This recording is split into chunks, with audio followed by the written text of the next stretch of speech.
Hello, everybody, and welcome back to 50 Shades of Tay. I'm Taylor Gonzalez, and today I have not one, but two very special guests. If you guys follow me on Twitter, you know I've been talking nonstop about Terminator Zero on Netflix. It just came out, and I accidentally watched the whole show in one sitting. It's that good. But today I am joined by Michelle and Kevin, who are the composers for the series. Welcome, and how are you guys doing today? Thanks so much for having us. We're doing great. Right. Yeah. It's been a fun release. It was such a treat to watch that show, and the score stuck with me. And I have it on my phone, actually. I added it on my Apple Music account, and I can't stop listening to it. It is so good. So, congratulations to you guys on such an incredible score to such an amazing series as well. Thank you. Thank you so much. How has this week been for you guys since the release? It's been exciting. I mean, we wanted us and the showrunner Matson and everyone involved really wanted to create something different that fits within the canon of Terminator, but takes it in a completely different direction. And it's a little scary to do that because people love this franchise. A lot of opinions. A lot of opinions out there, but mostly they've been really positive since the release, and we're getting really great feedback about the soundtrack. So we couldn't be, yeah, it couldn't have gone better. Yeah, very exciting. Yeah, that's very good to hear. How did you guys get involved with this project? Well, we were working on Mattson Tomlin's last movie, Mother Android, and towards the end of it, we I think we had like a few weeks where we were just like hanging out, waiting for like a review to come in, and we had heard that Mattson was working on an anime Terminator, so we unsolicited created a bunch of demos just based on Terminator, Mattson, anime. What does that sound like? We know Mattson. We've known him for a long time, so we've got a good sense of what he likes and what he doesn't like. So we just sent these demos, and he really liked them, and that was the start of the process. Oh, Yeah. cool. So I noticed there are 30 tracks total on the soundtrack. Were there any that you guys recorded that did not end up being used? Oh, yeah. Yeah.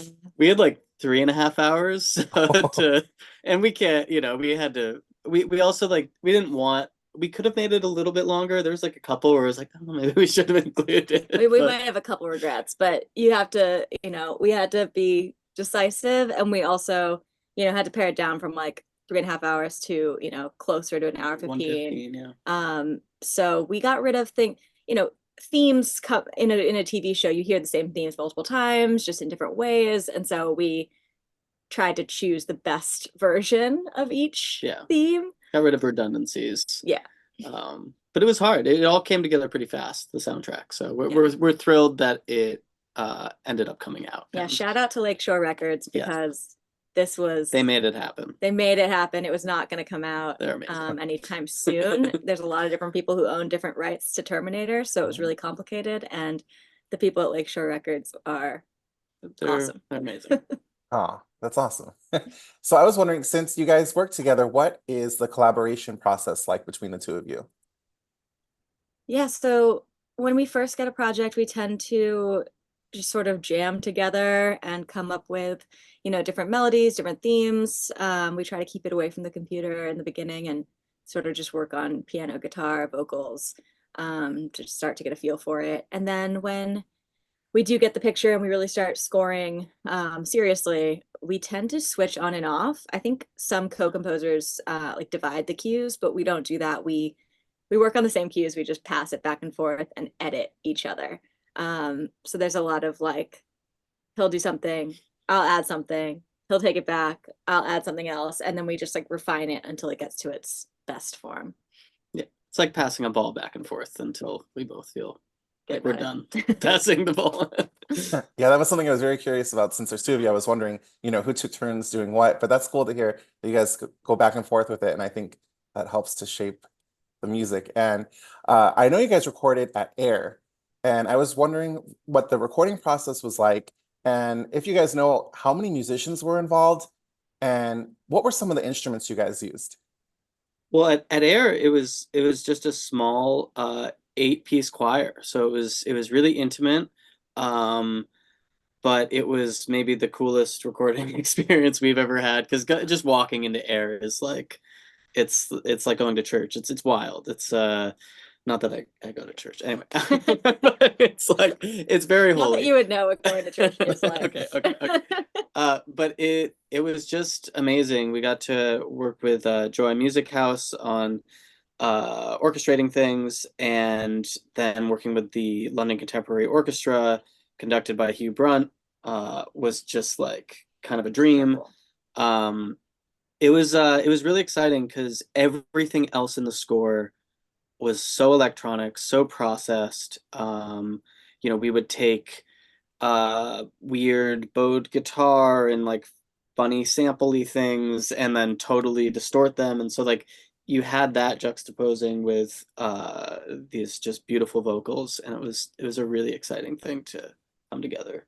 Yeah, so we really had those, 8 singers, which was fantastic. And then everything else we did from our home studio into a computer with, different instruments that we play and samples and, manipulating. We get a lot of guitar in there that Kevin plays. He's a great guitarist. So whenever you hear like an electric guitar sound, that's him just alone in his room playing.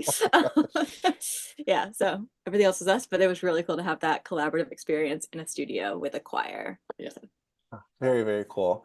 yeah. So the other day I interviewed a composer who wrote all the music without seeing a single shot of the film. And that blew my mind because I would not be able to do that. So I was wondering what you guys had to work with when you were composing. Did you guys have concept art, or did you have full episodes to watch? Yeah, so we did everything to the animatics. So it's like moving picture with it's kind of like not stick figure. That is very much underselling it. They're beautiful, but it is just like black and white, mostly drawings that kind of move.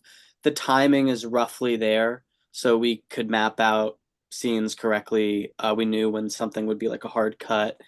And it was also helpful because a lot of pretty much all of the temp was ours from the demos that we had started with, having not read anything about what it was going to be. So it was kind of a hybrid situation of not really knowing a whole lot, then seeing these animatics, and we'd get them every like month or so throughout the course of a year, and just get to score to them and slowly see them. There's a little bit of back and forth as they would like fill it in more, and the process would come along. But for the most part, yeah, it was just to the animatics. Well, that would be a lot more helpful to me than I can't believe when I was talking to her the other day and she's like, yeah, I just did it all without seeing anything. I was like, oh Wow. no, I can't even imagine that. But the music you guys did is just incredible. Do you guys know if there are any plans for a physical release, like a vinyl or a CD or anything like that? We're hoping for a vinyl, but we're not entirely sure what the plan is. Yeah, I think there's talks. There's talks. I think, but I haven't seen like a link or anything yet. I know. So I don't know So for sure. everyone should tweet at Lakeshore Yeah. Records Yeah. and say you want to. Where's the vinyl? Yeah. Oh, that'd be awesome. Yeah, I would love to add it to my collection. Do you guys ever get stuck when you're composing music, like kind of like writer's block? And if so, what advice would you give to people out there who get stuck on how to get unstuck? Yeah, I mean, definitely. I think everybody does all the time. I think for me personally, the best thing that I can do is walk away for a little bit. I think going for a walk, for me, going to the gym, just like moving my body helps me get back into a flow, and then coming back, starting over.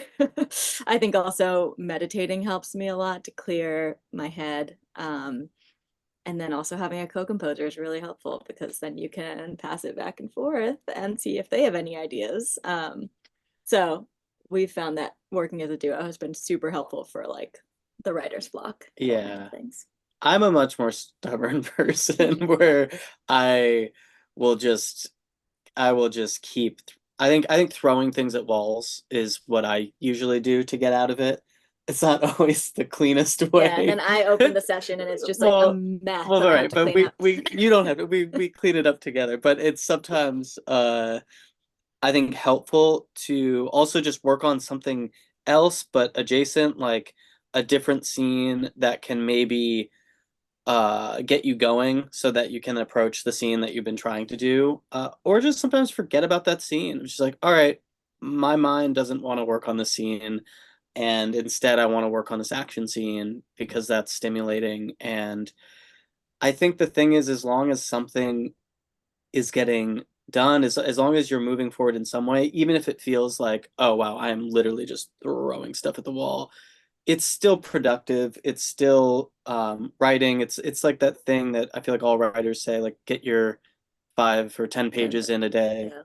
of just like just get them out. Yeah. I don't know what the number I is. thought you were gonna say 10,000 hours. Oh. But yeah, it's really hard. I think usually what writer's block is for me is I feel like it's usually joined with feeling imposter syndrome of just like, oh my God, like, what are we doing? What is this? And I think anytime I can get myself to just trust myself again, usually you pull out of it. All right, that's good to know because I always wonder that. What do people do? Sometimes I get stuck like coming up with ideas for videos or just I don't feel very creative. And I think, yeah, taking my dog for a walk or going for a drive, I think just helps. Yeah. So there's a lot of time travel in Terminator Zero and in the Terminator franchise as a whole. I'm curious if you guys were able to time travel to the past, where would you go and what would you do? Oh my God. Whoa. That's a good one. Oh, do you have an answer for this? The Roman Empire. Jesus Christ. No. I don't care about the Roman Empire. I don't know.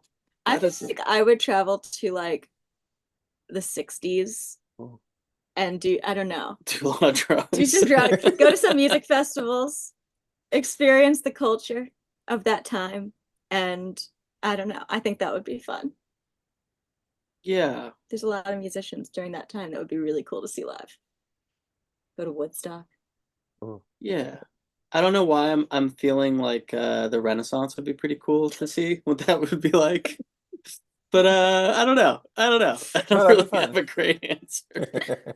That'd be fun. And then I was also wondering who some of your favorite composers are and what some of your favorite film scores are. Yeah, I think we're both really, I mean, I'll also speak for myself. I personally, I would say like my favorite film composers right now are Trent Reznor and Atticus Ross. I think that The Social Network for me was like a pivotal score for me to realize that like, oh, maybe this is something that I could pursue. I've studied classical music. I've never completely connected with classical music. I've always been like a singer-songwriter and like more electronic musician. So I just remember seeing The Social Network for the first time being like, oh, that's possible. Like you can do this like alternative type of film scoring. And that sort of set me down the path that I'm on. So I would have to say Trent and Atticus. I feel like I have a few, but like Johnny Greenwood, There Will Be Blood is such a huge one for me. I've seen that movie so many times now, and the score is amazing. I also love John Bryan, Eternal Sunshine of the Spotless Mind. That score just kills me every time I listen to it. And also the Punch Drunk Love. It's just a brilliant score. I think for this, we also loved listening to a lot of Johan Johansson, Arrival, Sicario. Yeah. Those scores are just really exciting to me. They're really like intense and bold, and I love that type of stuff. Yeah, no, I agree. Those are all very good scores that you guys just mentioned. I love all of those. Cool. But Michelle and Kevin, where would be a good place for people to check you out and to follow you and keep up with your upcoming projects? Yeah, our website is Birsky Henthorn? Henthorn. It's Birsky dash. Birsky Oh my dash. God, I need to Henthorn. know what our website is. But you can find me on Instagram at Michelle Birsky. I'm on Instagram, either Kevin Henthorn, or I also have a band project, Cape Francis. I sometimes forget which one I'm using, so I'm kind of on both. But yeah, and Yeah. Spotify, go listen to the music and yeah, support it. And fingers crossed for a vinyl release, or you know what would be awesome? I don't even know if they make them anymore, but the little cassette tape. If they made like a cassette tape with the know. artwork from the poster, because that poster is beautiful. Yeah, That would that'd be be really very cool. cool. That would be cool. That'd be awesome. Thank you we'll guys bring it so up. much for joining me. This was so much fun, and congratulations on the release of the show and on the release of your soundtrack. Thanks so Awesome. much. Thank you so much for having us. Thank you guys. Bye. Bye. Bye.